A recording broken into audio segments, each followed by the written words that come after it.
Hi there, this is your friend Anna, and the question that I've been getting the most from all of my friends is, what are we wearing? This age-old question isn't just about choosing an outfit, it's about choosing how we present ourselves to the world. I created the I Want Her Shoes podcast to dive deep into what it means to dress with intention, whether you're heading to a council meeting or just having a casual day out with your family. Join the conversation as we explore the power of personal style and the decisions that shape our public personas. Put on your favorite pair of shoes and step into my closet.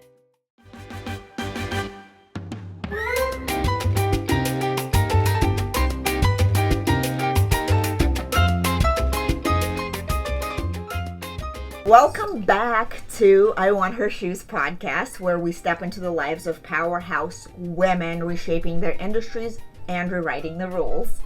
I'm your host, Anna, and today we're sitting down with a true visionary who is building the future of women's health, one bold decision, one smart solution, one deeply human insight at a time. Meet Kerstin Recker Alexandre, CEO and co-founder of Peli Health, a digital platform focused on pelvic and sexual wellness for women.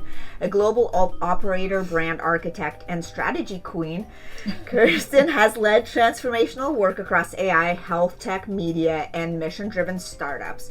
From scaling global go-to-market campaigns to launching nonprofits in Africa, wow, that's amazing, and advising purpose-led companies, her career is grounded in flow, fierce determination, and fearless curiosity.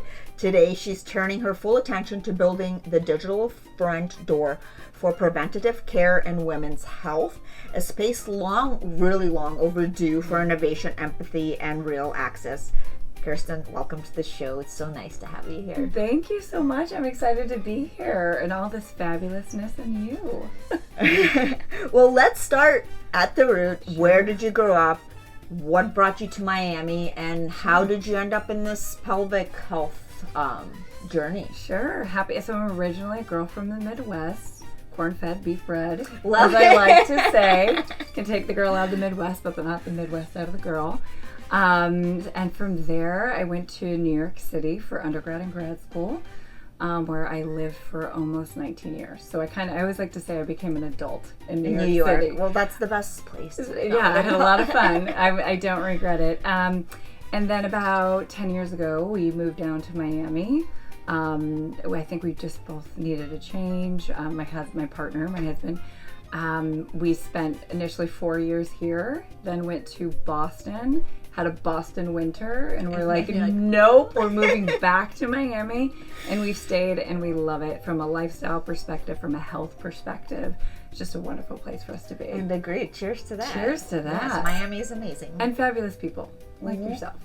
Yes, and you do meet fabulous people, because I feel like that is, Miami has bad rep for that, but it's not true. Yeah, now not true. Everybody's here, so. Not true. I think there's some really incredible people everywhere you go. Yes, it just depends, who you talk to, how you present yourself, and also how you carry yourself, which we'll talk about. And curiosity. Curiosity, of course. So I know that you told me a little bit about your journey off camera, but I would love you to share this with the audience, kind of what brought you to really think about Peli Health, because it's such kind of a thing that people don't talk about. They don't know about it. They're kind of, maybe there's shame around it even, right? Yeah, there is a lot of shame, and there is a lot of stigma. There's a lot of lack of education, lack of awareness around the issue or challenges. So my journey into pelvic health started with I gave birth cesarean with my son. And following that, I experienced excruciating pelvic pain. No one prepared me for it. I did, like many women, there's actually a survey that was recently done, I think it came out a couple of years ago, where 81% of the women that were pregnant had not received any pelvic health education. So that's still the majority, right? And that there's also a common misconception that if you do not have a baby, you don't have to worry. It's a huge myth. So women in general not being educated. My journey was, I went to 4 different doctors. One told me that I needed to relax and have a glass of wine. Unfortunately, Wow. Like, yeah, unfortunately, that's medical gaslighting. It's not uncommon, and it can be really deterring for women. For me, it put a bee in my bonnet. I don't like being told there's no solution in general for most things. Right. And I spent a lot of time online searching, lots of it, searching for information. I found my own way. My situation had become so critical. I actually needed to go through intensive PT. I went pelvic PT, so it's all inner work, and we can talk about what's that mean. And I found my way to a pelvic PT here in Miami, who's now on our clinical advisory board, and Dr. Pam Downey. And I went through 4 months of intensive pelvic floor physical therapy, going 2 to 3 times a week for an hour and a half to 2 hours a session. That's a long time. But what that did is open my eyes. One, I didn't even know it existed. I will say that stuff has changed and is changing, so it's becoming more common. Two, I happen to live in an urban area that has access to a specialist. Right. Remember, I grew up in the Midwest. I have cousins that live in rural Iowa, Nebraska. They can't drive 4 hours one way or 8 hours round trip, especially if they've got 4 kids at home. It's just impossible.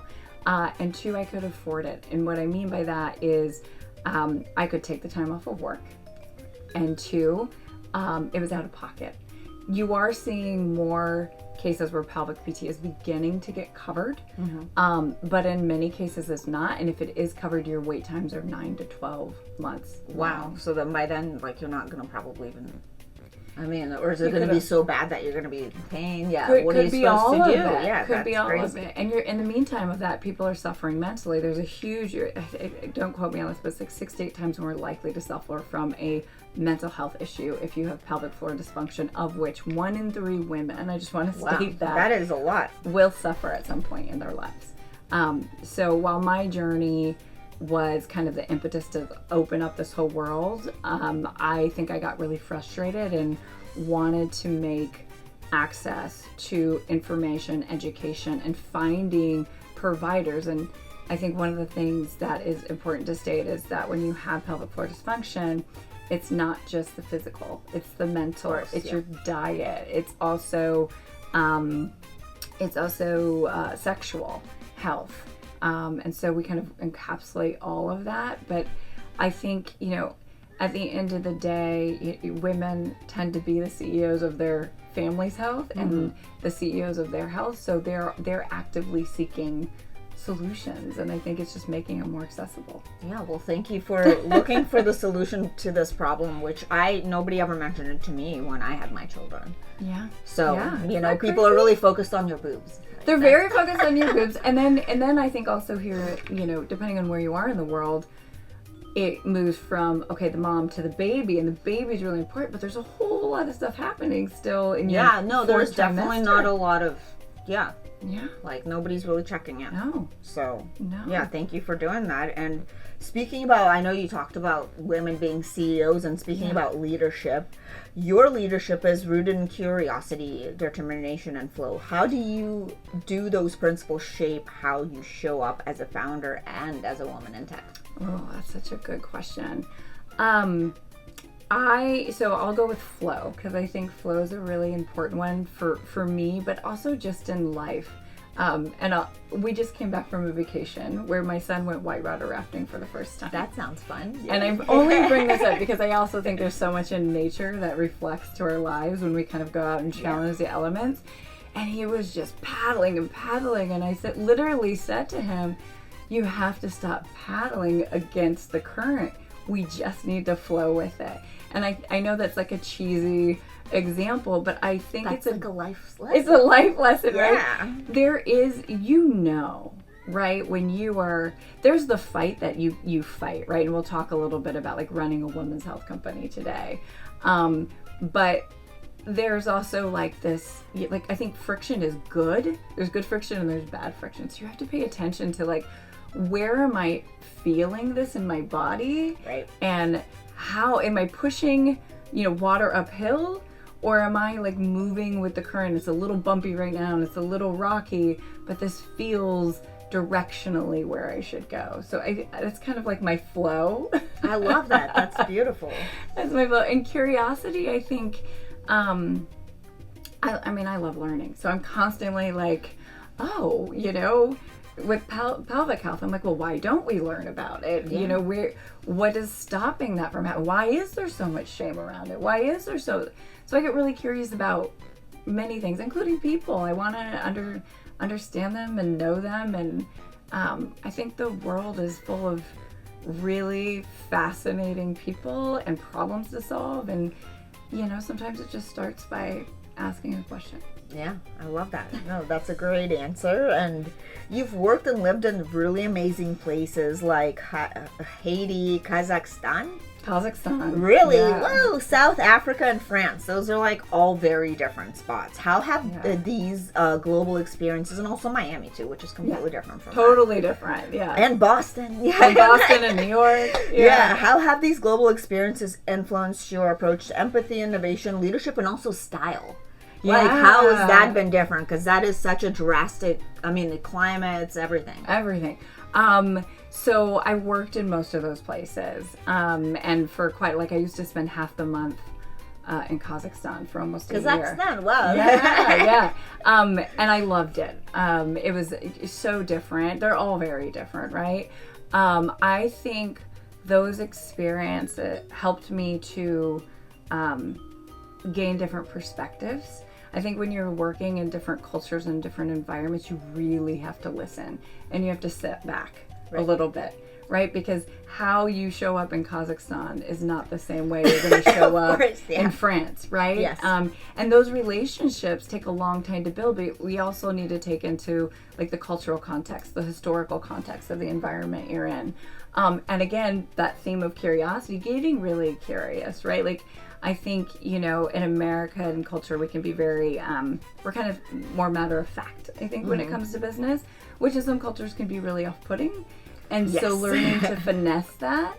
So I think where it shows up in leadership for me is, I think it's helped me with adaptability and deep empathy and trying to understand where we're starting so we can get to where we need to go. And style. So as a person who became adult, as I said at the beginning, in New York City, I was constantly wearing black. I still love black. That's like New York's New vibe. York, right? Yeah. Sleek, sexy, black, like bold. But now, as you say, I'm wearing sunshine. Still a fan of the pantsuit. But I think, you know, living in Miami and going to some of the other places like Haiti and other places in the Caribbean when I was working in those areas, and I also did Southeast Asia and Indonesia. It's just the color.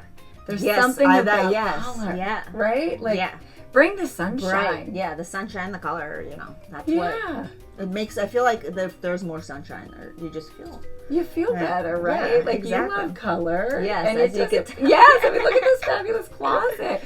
But it just brings something into the room, I think. Yes, for sure. Yeah. It does. And I mean, I feel like when I was growing up, black was only worn to funerals.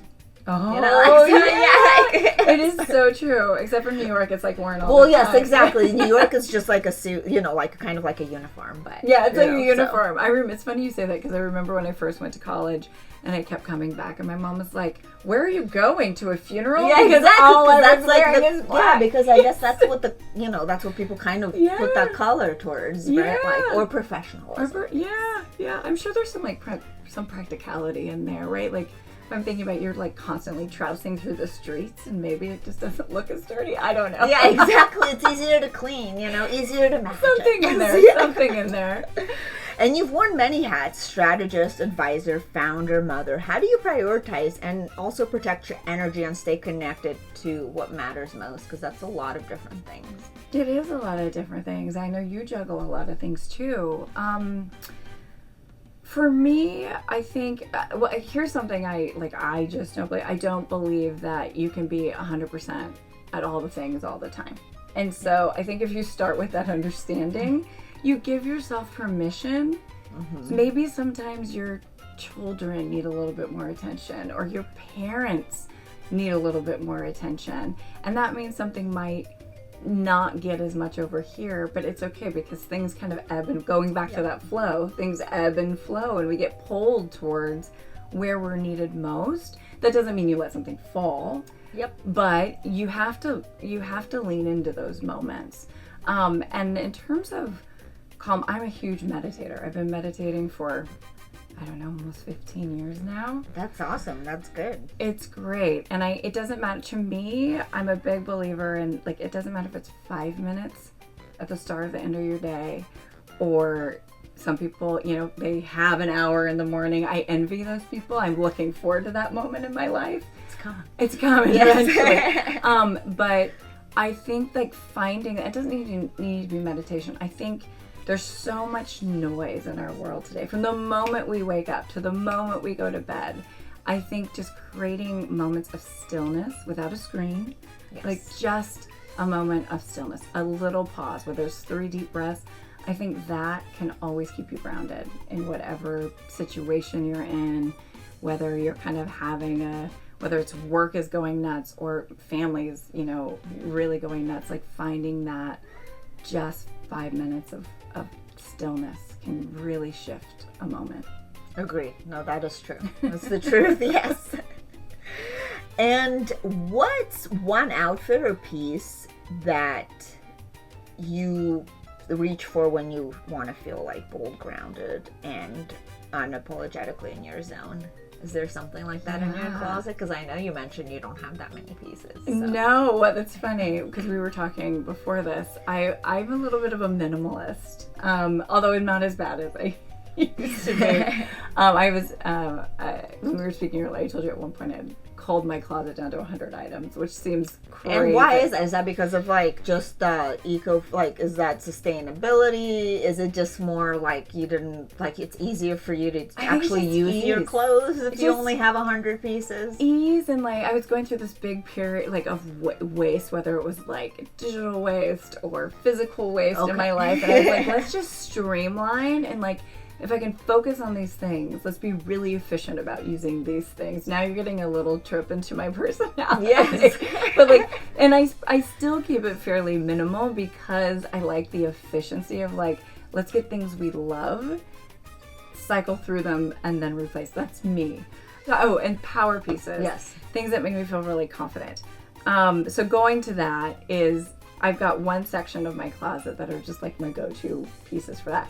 I'm a huge monochromatic suit person. I love that too. Today, yes, I love that too. Yellow. I love like just like not just the suit, but like just the outfits. Just the outfits. Like it makes things easier. That's why I have mine like color coded, so you can like find. I love this. Like I'm obsessed with this. My personality loves the color coding. But yeah, I just think there's something about a bold, like a monochromatic suit. For me, it's a pantsuit that I just feel really put together. I feel like the look looks polished, and it just and it's always in. It's always timeless. It's classic. Timeless. What's your classic? Here's the classics. The classics, yes. And let's go back and talk a little bit more about pelvic and sexual health, because these are areas that are often left out of the mainstream care. And why do you think that is? Like, I don't, and what, what do you guys, I know that we talked a little bit about what you guys doing, but maybe you could talk a little bit about what the goal is for Peli. Sure. Let's start with the first part of that question is, why do I think it's left out of the conversation? And there's a lot of reasons. They're compounding reasons. Some of them are a little more complex than the others. I'll start with one really simple one. It's just not something we talk about. Yeah. And we can talk about why. It could be cultural reasons. It could be that feels very private. It could be that maybe you have your own trauma that you carry, and that's just not a comfortable subject for you. So there's that. It's not like you meet your girlfriends for coffee and are like, how's your pelvic floor, right? Although I feel like I'm always Sex in the City, they'll be talking about their floors, Yes, they actually do. They had an episode where they're talking about Kegels, but we're going to talk about Kegels too. That's part of it. Another part of it is that it's just not it hasn't been part of routine standard care for women. There is cases right now, you're starting to see some shift where the pelvic health conversation is coming up. It is usually around pregnancy. I would be remiss not to mention my menopause, maybe? Well, so I would be remiss not to mention my co-founder, who she's in a little bit different life stage than me. She's going through the menopausal transition, which is great because then you have information for both different age groups, right? That's right. And I bring up the menopause to your question is she was getting a lot of information about HRT, hot flashes, no lack of sleep, a little bit about vaginal dryness, but not about what was actually going on. Like 50% of women that go through menopausal transition will experience vaginal atrophy. That's where the vaginal canal actually shrinks. It's a normal part of life for many women. However, there are things that you can do, but you need to know about them earlier. So another part is there's just not a lot of research. Like a lot of things in women's health, there's not a massive body of research around the topic.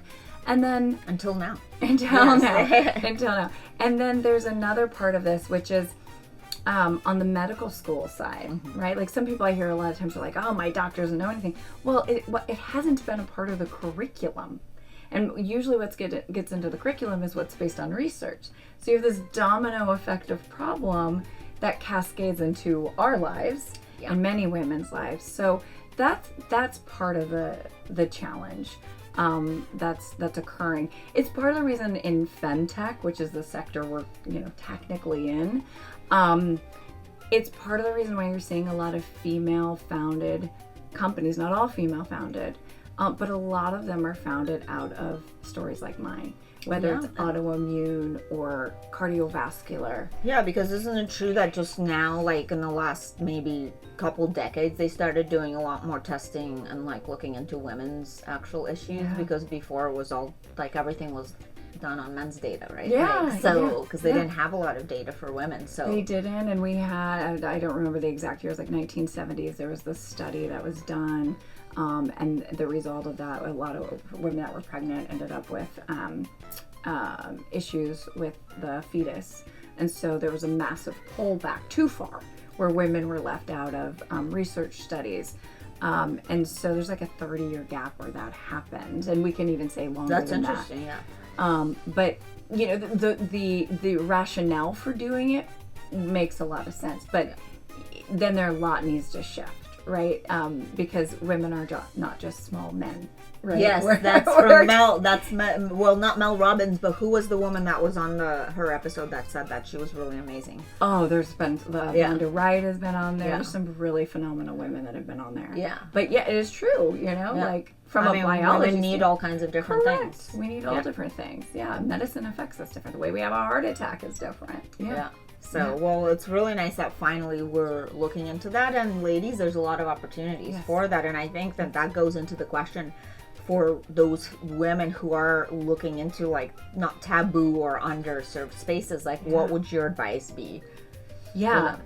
My advice is, I have a couple things that are kind of banging around in my head, so I'll just kind of list them off. But, if you enter in a taboo space, you might look around and feel a little lonely because not a lot of companies are there. But that's opportunity. Exactly, that's like the blue ocean. Yeah, I'm all about the blue ocean. It's the blue ocean, and just because it's taboo, right? Like, doesn't mean you shouldn't be there. Like, double down on that. See where your opportunity is. But it might make, right? Like we were just talking about, pelvic health is stigmatized. A lot of people don't want to talk about it. So turn that stigma into a strength, right? How do you create the conversation in the right places where those women can feel comfortable to have a space to go to have someone to talk to? So I think, make stigma your strength. Where there's space, there's opportunity. And the other thing I would say is you really have to be convicted on your why. Because you're going to get a lot of no's, whether you're fundraising or not.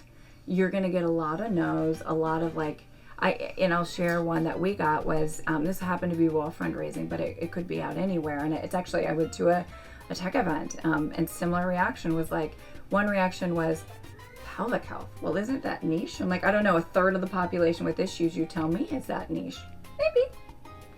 I don't think so. No, I mean, you said 1 out of 3 women, right? So that's not niche. Yeah, it's just kind of like, as I said, it's underserved. It's underserved. And another event I was at, somebody said, well, your pelvic floor, does that even matter to your body? Like, is that even really important? Because no one talks about it.